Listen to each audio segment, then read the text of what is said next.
तभी तो हमने काम शुरू किया। अब आकर खाना खा लीजिए, वरना ठंड में ठंडा खाना अच्छा नहीं लगेगा। फिर पांचों बहू बेटे और सास बैठकर खाना खा लेते हैं। कुछ देर बाद बहुएं तार छीलने लगती हैं। निकली टायर की रबड़ को बहुएं अंगीठी में डालकर जला देती हैं, जिससे वो सब हाथ भी सेकते हैं। अब जाकर हाथ पांव थोड़े गर्म हो रहे हैं, तभी चैन से सो पाएंगे। हाँ माँ, खाना खाकर भी तो कितनी ठंड लगती है ना। वो तो लगती ही है। तभी खिड़की से ठंडी ठंडी हवा घर में आती है, जिससे सभी कांप जाते हैं। अरे राम रे, कितनी हवा आ रही है, ऐसे तो हम बीमार पड़ जाएंगे। ये तार तो प्लास से निकल ही नहीं रहा, क्या करूं? मेरा तो हाथ भी कट गया। ओहो बहू, आराम से करती ना, सर्दी में चोट बहुत ज्यादा दुखती है।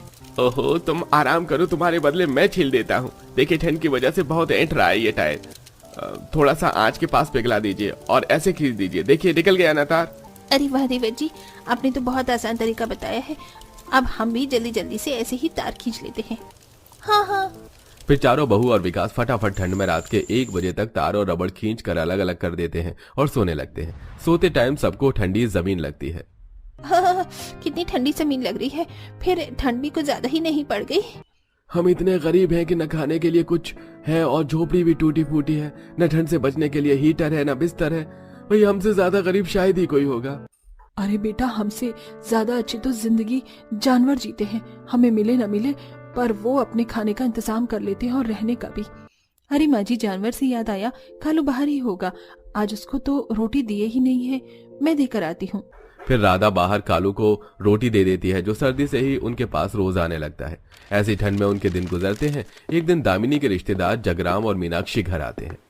अरे भाई साहब, आप आइए आइए, बैठिए।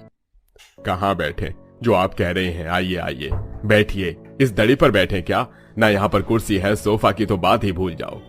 आपका घर भी कैसा है, कितनी ठंड लग रही है। झोपड़ी जैसा घर है। वैसे हम अपनी बेटी की शादी का कार्ड देने आए थे। ये लीजिए, अब हम चलते हैं।